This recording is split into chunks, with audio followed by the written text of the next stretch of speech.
নমস্কার, কলাকানন শিল্প ও সাংস্কৃতিক গ্রুপের ইউটিউব চ্যানেলে আপনাদের সকলকে স্বাগতম। আমরা টিম কলাকানন, আর আমাদের অন্যান্য বিভাগের মধ্যে অন্যতম এই বিভাগ কাহিনী বাহিনী। রহস্য, রোমাঞ্চ, প্রেম, কৌতুক এবং ভয়ের সাথে জুড়ে থাকুন আমাদের এই কাহিনী বাহিনী সিরিজের সাথে।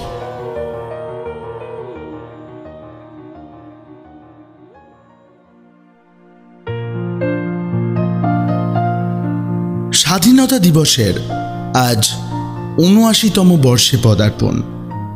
কলাকানন শিল্প সাংস্কৃতিক গ্রুপের তরফ থেকে সকল শ্রোতা বন্ধুদের জানাই প্রীতি, শুভেচ্ছা এবং আন্তরিক অভিনন্দন।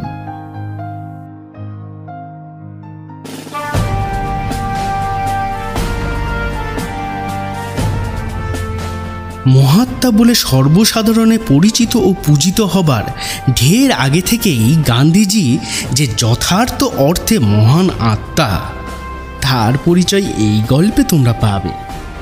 যিনি এই গল্পের জন্য নায়ক, এক গৌণ চরিত্র, তার নিজের মুখ থেকে এই কাহিনীটি আমার শোনা। গোবিন্দবাবু সেই সময়ে কলকাতার একজন সাধারণ অফিসের কেরানি। তার আসল নাম অবশ্য গোপন রাখলাম। এখন তিনি বড় পদে প্রতিষ্ঠিত যে তার নাম করলে অনেকেই তাকে চিনতে পারবেন। বহুদিন আগেকার কথা, গোখলে সেই সময়ে ভারতবর্ষের নেতা। সেই গোখলের কলকাতা বাসের সময়ে তাকে পছন্দসই বাসা খুঁজে দিয়েছিলেন। এই সূত্রে গোখলের সঙ্গে আমাদের গোবিন্দবাবুর ঘনিষ্ঠতা গজায়। ঘনিষ্ঠতা দিন দিনই দারুণতর হয়ে উঠেছিল। কেননা গোখলের দেশ থেকে যখনই তার আত্মীয় গোষ্ঠীর কেউ আসেন, গোখলে তাকে কলকাতা দেখাবার ভার গোবিন্দবাবুর উপর দেন। গোবিন্দবাবুকে গোখলের অনুরোধ রাখতে হয়। হত বড় দেশমান্য ব্যক্তির ভাড়াটে বাড়ি জোগাড় করে দেবার সুযোগ লাভ করে তিনি নিজেকে ধন্য জ্ঞান করেছিলেন। এখন তার দেশওয়ালিদের কলকাতা দেখিয়ে আপনাকে কৃতার্থ বোধ করেন। তার ফরমাস খাটতে পেলে গোবিন্দবাবু যে আপ্যায়িত হন, এটা বোধ করি গোখলে বুঝতে পেরেছিলেন। তাই গোবিন্দবাবুকে বাধিত করার সামান্য সুযোগও তিনি অবহেলা করতেন না। যখনই পোরবন্দর কি পুনা কি ভুসওয়াল থেকে কোনো অতিথি আসত, গোখলে বলতেন, अरे गोविंद बाबू, इनको कलकत्ता तो कुछ दिखला दीजिए। গোবিন্দবাবু অত্যন্ত উৎসাহের সহিত ঘাড় নাড়তেন। কিন্তু সেই অদৃষ্ট পূর্ব অপরিচিত অভ্যাগতকে কলকাতায় দৃশ্য ও দ্রষ্টব্য দেখিয়ে বেড়াতে বেড়াতে সেই উৎসাহের কতখানি পরে বজায় থাকতো তা বলা কঠিন। সেই সময় গান্ধীজি আফ্রিকা থেকে সবে স্বদেশে ফিরেছেন। তার কীর্তি কাহিনী সমস্ত শিক্ষিত ভারতবাসীর মনে শ্রদ্ধা ও বিস্ময়ের সঞ্চার করেছে। যদিও আপামর সাধারণের কাছে তার নাম তখনও পৌঁছয়নি, তবু তার অদ্ভুত চরিত্র, জীবনযাত্রা ও কর্মপ্রণালীর কথা ক্রমশ জনগণের মধ্যে ছড়িয়ে পড়েছিল। ভারতবর্ষে ফিরেই গান্ধীজি গুজরাট থেকে কলকাতায় এলেন গোখলের সঙ্গে দেখা করতে। সেই তার প্রথম কলকাতায় আসা। কাজেই গোখলের স্বভাবতই ইচ্ছা হলো গান্ধীজিকে কলকাতাটা দেখানোর। এই কাজের ভার আর কার ওপর তিনি দেবেন? এই কাজের উপযুক্ত আর কে আছে ওই গোবিন্দবাবু ছাড়া? অতএব গোবিন্দবাবুকে ডেকে অনুরোধ করতে তার বিলম্ব হলো না। मोहनदास को कलकत्ता तो दिखला दीजिए।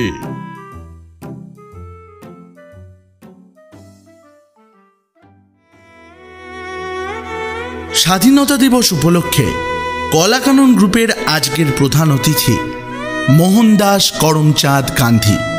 হ্যাঁ, গান্ধীজি। শুনছেন কাহিনী বাহিনীর আজকের নিবেদন প্রখ্যাত লেখক সাহিত্যিক শিবরাম চক্রবর্তীর লেখা গোখলে, গান্ধীজি ও গোবিন্দবাবু। এইরকম গল্প আরও শুনতে আমাদের চ্যানেলটিকে সাবস্ক্রাইব করুন এবং বেল আইকনটি প্রেস করতে ভুলবেন না। এখন শুনতে থাকুন আজকের গল্প। শুনে গোবিন্দবাবু কিন্তু এবার নিজেকে অনুগৃহীত মনে করতে পারলেন না। গান্ধীজির পুরো নাম ছিল মোহনদাস করমচাঁদ গান্ধী। যদিও গোবিন্দবাবুর কানে গান্ধীজির খ্যাতি পৌঁছেছিল, তবু কেবল মোহনদাস থেকে তিনি বুঝতে পারলেন না যে তিনি সেই বিখ্যাত ব্যক্তিটিরই গাইড হবার সৌভাগ্য লাভ করেছেন। তাছাড়া গোখলের কথায় তিনিই সকালে গিয়ে লোকটাকে স্টেশন থেকে এনেছেন। 3rd ক্লাসের যাত্রী, পরনে মোটা কাপড়, তাও আবার আধময়লা, পায়ে জুতো নেই, মলিন অপরিচ্ছন্ন চেহারা। এসব দেখে লোকটার ওপর তার শ্রদ্ধার উদ্রেক হয়নি। সেই লোকটাকে সঙ্গে নিয়ে সারা কলকাতা ঘুরতে হবে ভেবে গোবিন্দবাবুর উৎসাহ যেন উবে যাবার জোগাড়। কিন্তু কিন্তু কি করবেন? গোখলের অনুরোধ। আগের দিনই তিনি গোখলের দুঃসম্পর্কীয় এক আত্মীয়কে কলকাতা দর্শন করিয়েছেন। সে লোকটি গুজরাটের কোন এক তালুকের দারোগা। সে তবু কিছু সভ্যভব্য ছিল, হাজার হোক দারোগা তো। কিন্তু এই লোকটা। গান্ধীজির দিকে দৃষ্টিপাত করে গোবিন্দবাবু বিরক্তি গোপন করতে পারলেন না। বোধহয় কোনো সিপাই টিপাই কি দারোয়ানি হবে বোধহয়। গোখলের আত্মীয় স্বজন, ভাই বন্ধু, তার প্রদেশে তাবৎ লোকের ওপর গোবিন্দবাবু বেজায় চটে গেলেন। তাদের কলকাতা আসার প্রবৃত্তিকে তিনি কিছুতেই মার্জনা করতে পারছিলেন না। যাই হোক, নিতান্ত অপ্রসন্ন মনে সিপাইকে লেজে বেঁধে গোবিন্দবাবু নগর ভ্রমণে বার হলেন। এই ভেবে তিনি নিজেকে সান্ত্বনা দিলেন যে রাস্তার লোকে এও তো ভেবে নিতে পারে যে এ তার নিজেরই সিপাই। তাদের এই সাময়িক ভুল বোঝার ওপর কিঞ্চিত ভরসা করে তিনি কিঞ্চিত আত্মপ্রসাদ পাবার চেষ্টা করলেন। পরেশনাথ মন্দিরের কারুকার্য, সেখানকার মাছের লাল নীল ইত্যাদি রং বেরং হবার রহস্য, মনুমেন্ট কেন অত উঁচু হয়, কলকাতার গঙ্গা কোন কোন প্রদেশ পেরিয়ে এসেছে, হাওড়া পুল কেন জলের ওপর ভাসে আর ভাসা পুল কেন যে ডুবে যায় না তার বৈজ্ঞানিক কারণ ইত্যাদি কলকাতা শহরে যা কিছু দ্রষ্টব্য ও জ্ঞাতব্য ছিল, লোকটাকে তিনি ভালো করে দেখিয়ে বুঝিয়ে দিলেন। ওকে ক্রমশই তার ভালো লাগছিল। এমন সমজদার শ্রোতা তিনি বহুদিন পাননি। এমনকি কালকের সেই দারোগাটিও এমন নয়। দারোগাটি তবু মাঝে মাঝে প্রতিবাদ করার প্রয়াস পেয়েছে। বলেছে, অত বড় মনুমেন্ট কেবল ইটের বাজে খরচ, মানুষ যদি না থাকলো তো অত উঁচু করবার ফায়দা কি? হ্যাঁ, মাছের এই নীল লাল রং সত্যিকারের নয়, রাতে লুকিয়ে রং করে ছেড়ে দিয়েছে। হ্যাঁ, এই সিপাইটি সেরকম না। তিনি যা বলেন তাতেই ঘাড় নেড়ে সায় দেয়। তবে অসুবিধার কথা এই যে কালকে দারোগাটি তবু কিছু ইংরেজি বুঝত। ইংরেজির সাহায্যে তাকে বোঝানো সহজ ছিল। কিন্তু এ সিপাই তো ইংরেজির এক বিসর্গও বোঝে না, অথচ হিন্দিতে সমস্ত বিষয়ে বিশদ করতে গিয়ে গোবিন্দবাবুর এবং হিন্দি ভাষার প্রাণান্ত হচ্ছিল। গোবিন্দবাবু সবচেয়ে বেশি বিপদে পড়লেন মিউজিয়ামে গিয়ে। চিড়িয়াখানায় তেমন কিছু দুর্ঘটনা হয়নি, কেননা জন্তু জানোয়ারের অধিকাংশই উভয়ের কাছে অজ্ঞাত কুলশীল নয়। হাতি, ভালু, ভালু, বান্দর, ওরাং ওটাং, ওরাং ওটাং। এই বলে তাদের পরিচিত করার পরিশ্রম গোবিন্দবাবুকে করতে হয়নি। কিন্তু মিউজিয়ামে গিয়ে বাঁদরের পূর্বপুরুষ থেকে কি করে ক্রমশ মানুষ দাঁড়ালো তার বিভিন্ন জাজল্যমান দৃষ্টান্ত দেখিয়ে ডারউইনের বিবর্তনবাদ বোঝাতে গোবিন্দবাবুর দাঁত ভাঙবার জোগাড় হলো। কিন্তু সিপাহীটির ধৈর্য ও জ্ঞান তৃষ্ণা আশ্চর্য বলতে হবে। গোবিন্দবাবু যা বলেন তাতেই সে ঘাড় নেড়ে সায় দেয় আর বলে, समझता है, समझता है। সমস্ত দিন কলকাতা শহর আর হিন্দি বাতের সঙ্গে রেষারেষি করে গোবিন্দবাবু পরিশ্রান্ত হয়ে পড়েছিলেন। মাঝে মাঝে ছ্যাঁকড়া গাড়ি সাহায্য নিলেও অধিকাংশ পথ তাদের হেঁটেই মারতে হয়েছিল। ফিরবার পথে গোবিন্দবাবু স্থির করলেন আর হাঁটা নয়, এবার সোজা ট্রামে বাড়ি ফিরবেন। সারাদিনের ধস্তাধস্তিতে গোবিন্দবাবু কাবু হয়ে পড়লেও সিপাহীটির কিছুমাত্র ক্লান্তি দেখা গেল না। অশ্ববাহন ছেড়ে কলকাতায় তখন প্রথম বিদ্যুৎ বহনের ট্রাম চলেছে। গোবিন্দবাবু ট্রামে উঠলেন বটে, কিন্তু সিপাহীটি যে তার পাশে বসে এটা তার অভিরুচি ছিল না। যদি চেনাশোনা লোকের সঙ্গে দৈবাত চোখাচোখি হয়ে যায়, কিন্তু সিপাহীটির যদি কিছুমাত্র কাণ্ড জ্ঞান থাকে, সে অম্লান বদনে কিনা তার পাশেই গিয়ে বসল। তার আস্পর্ধা দেখে গোবিন্দবাবু মনে মনে বিরক্ত হলেন এবং সংকল্প করলেন আর কখনো গোখলের বাড়ির ছায়া মারাবেন না। তাঁদের মুখোমুখি আসনে একজন ফিরিঙ্গি বসেছিল। তার কি খেয়াল হলো, সে হঠাৎ গোবিন্দবাবু এবং সিপাহীর মধ্যে যে জায়গাটা ফাঁক ছিল সেইখানে তার বুট শুদ্ধ পা শটান চাপিয়ে দিল। গোবিন্দবাবু বেজায় চটে গেলেন। ফিরিঙ্গিটার অভদ্রতার প্রতিশোধ নেবার ইচ্ছা থাকলেও ওর হোতকা চেহারার দিকে তাকিয়ে একা কিছু করবার উৎসাহ তার হচ্ছিল না।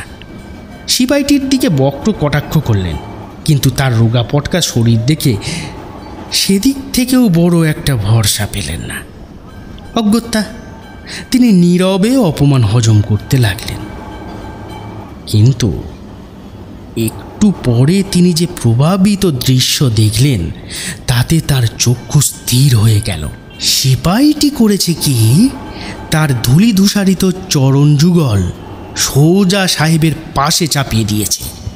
বাহ বাহ, সিপাহীটির তো সাহস কম নয়। তিনি মনে মনে তার তারিফ করলেন, কিন্তু কিছুক্ষণ পরেই তার ফিরঙ্গ স্বভাব চারা দিয়ে উঠল। সে রুক্ষ স্বরে হুকুম করলে, हे यू पैर हटा लो। সিপাহীটি কোনো জবাবও দেয় না, পাও সরায় না, যেন সে শুনতেই পায়নি। সাহেব সিপাহীর পাঁজরায় বুটের ঠোক্কর মেরে বলল, हे तुम सुनता नहीं? প্রত্যুত্তরে সিপাহী পা না সরিয়ে মৃদু একটু হাসল কেবল। এরূপ অদ্ভুত ব্যাপার সাহেব জীবনে কখনো দেখেনি। সাহেবের হুমকিতে ভয় খায় না, অথচ পদাঘাতের প্রতিশোধ নেবার চেষ্টাও করে না। ভয়ও নেই, ক্রোধও নয়। অপমান ও লাঞ্ছনার হাস্যরত এমন অপূর্ব সমন্বয়ের সাক্ষাৎ এর আগে সে পায়। বিস্ময়ে এবং পরাজয়ে তার স্পর্ধা স্বভাবতই সংকুচিত হয়ে এল। সে এবার গোবিন্দবাবুকে ইংরেজিতে বলল, Tell your friends to lift his leg immediately. গোবিন্দবাবুর আত্মসম্মানে আঘাত লাগল। সেই সামান্য সিপাহীটা তার বন্ধু, দস্তুর মতো রাগ হলো তার। তিনি গোবিন্দবাবু, হাকিমের দক্ষিণ হস্ত, আর এই সিপাহীটা কিনা তাঁর সমকক্ষ। ফিরিঙ্গির ওপর গোড়া থেকেই তিনি চটেছিলেন। এখন তার এই অমূলক সন্দেহে তিনি অসম্ভব খেপে গেলেন। দ্বিরুক্তি না করে উঠেই রাগের মাথায় তিনি ফিরিঙ্গিটার নাকের গোড়ায় এক ঘুষি কষিয়ে দিলেন। হ্যাঁ, তবে রে বেটা। Oh, Jesus! Oh, you bloody native! সারা ট্রামে হইচই পড়ে গেল। ফিরিঙ্গিও আস্তিন গুটিয়ে দাঁড়ালো। সেই গাড়িতে হিন্দু স্কুলের জনকতক ছাত্র যাচ্ছিল। তারা গোবিন্দবাবুর পক্ষ নিল। ফিরিঙ্গিটিকে হিড় হিড় করে রাস্তায় নামিয়ে তুলো ধুনাবার উদ্যোগ করল তারা। যে সিপাহীটি নিজের লাঞ্ছনায় এতক্ষণ নিরুদ্বিগ্ন ও নির্বিকার ছিল, সাহেবের প্রতি অত্যাচারের সম্ভাবনায় সে এবার ব্যস্ত হয়ে উঠল। Oh my boys, বলে ছেলেদের সম্বোধন করে সে বক্তৃতা শুরু করে দিল। সাহেবের কোনো দোষ নেই, তাকে মারবার কোনো অধিকার নেই আমাদের, কারুকেই মারবার আমাদের অধিকার নেই। মানুষ যেন মানুষকে আঘাত না করে। তোমরা অন্যায় আচরণকারীকে ক্ষমা করতে শেখো, ভালোবাসতে শেখো। ভালোবাসার দ্বারাই অন্যায়কে জয় করা যায়। অহিংসা পরম ধর্ম, ইত্যাদি ইত্যাদি। সিপাহীর মুখে ইংরেজির চোস্ত বুলি শুনে গোবিন্দবাবু তো হতভম্ব। এ যদি এমন চমৎকার ইংরেজি জানে, তবে এতক্ষণ তা বলেনি কেন? তাহলে কি তাকে সারা দিন এমন হিন্দি কসরত করে এমন গলদঘর্ম হতে হয়? আহা, আগে জানলে ডারউইনের বিবর্তনবাদ কত ভালো করেই না একে বোঝানো যেত। ছেলেরা নিরস্ত হলো, কিন্তু গোবিন্দবাবুর উষ্মা যায় না। তিনি বললেন, ও কেন আমার পাশে পা তুলে দিল? ও আরামের জন্য পা তুলেছে, আমিও আরাম পেয়েছি, পা তুলে দিয়েছি, সদবোধ হয়ে গেল। ও তোমাকে মারলো কেন? আমি তো সেই জন্য ওকে কিছু বলছি না। লাঞ্ছনার হাত থেকে রক্ষা পেয়ে এই অদ্ভুত লোকটির কথায় ও ব্যবহারে সাহেব চমৎকৃত হয়ে গিয়েছিল। সে সিপাহীটির সাথে করমর্দন করে ধন্যবাদ জানিয়ে চলতি একজনের মোটরে চড়ে চলে গেল। সিপাহীটি গোবিন্দবাবু ও ছেলেদের হয়ে সাহেবের কাছে ক্ষমা চেয়ে নিয়েছে। ঠ্যাঙাবার এমন দুর্লভ সুযোগ হাতছাড়া হয়ে যাওয়ায় গোবিন্দবাবু মনক্ষুণ্ণ হয়েছিলেন। তিনি সারা পথ আর বাক্য ব্যয় করলেন না, সিপাহীর দিকে তাকালেন না পর্যন্ত। যদিও ভালো ইংরাজি বলতে পারে, তবু তার কাপুরুষতা তো মার্জনা করা যায় না। তাকে গোখলের আস্তানায় পৌঁছে দিয়ে তিনি শটান বাড়ি ফিরলেন। সিপাহীর সঙ্গে বিদায় সম্ভাষণ পর্যন্ত করলেন না। পরদিন গোখলের সঙ্গে দেখা হতেই তিনি বললেন, আপনার সিপাহী কিন্তু খাসা ইংরাজি বলতে পারে মশাই। সিপাহী? কौन? अरे मोहनदास, তুমি সিপাহী বন গয়া? বলে গান্ধীজিকে ডেকে গোখলে একচোট খুব হাসলেন। গান্ধীজিও হাসতে লাগলেন। এত হাসাহাসির মর্মভেদ করতে না পেরে গোবিন্দবাবু অত্যন্ত অপ্রস্তুত হয়ে পড়লেন। কিন্তু তার পর মুহূর্তেই যখন রহস্য ভেদ হলো, সিপাহীর যথার্থ পরিচয় তার অজ্ঞাত রইল না, তখন তিনি আরও কত বেশি অপ্রস্তুত হয়েছিলেন তা অনুমান করতে পারো। বোধহয় পৃথিবীর ইতিহাসে আর কোনো মানুষ এতখানি অপ্রস্তুত হয়নি।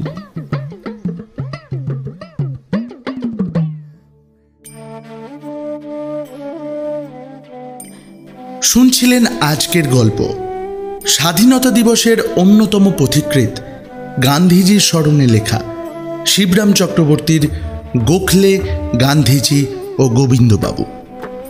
সূত্রধার এবং সাহেবের ভূমিকায় কৌশিক জানা, গল্প পাঠ দারোগাবাবু এবং গান্ধীজির ভূমিকায় শুভদীপ বনু, গোখলেবাবুর চরিত্রে জিৎ ঘোষ এবং গোবিন্দবাবুর ভূমিকায় সৌম্যদীপ বনু।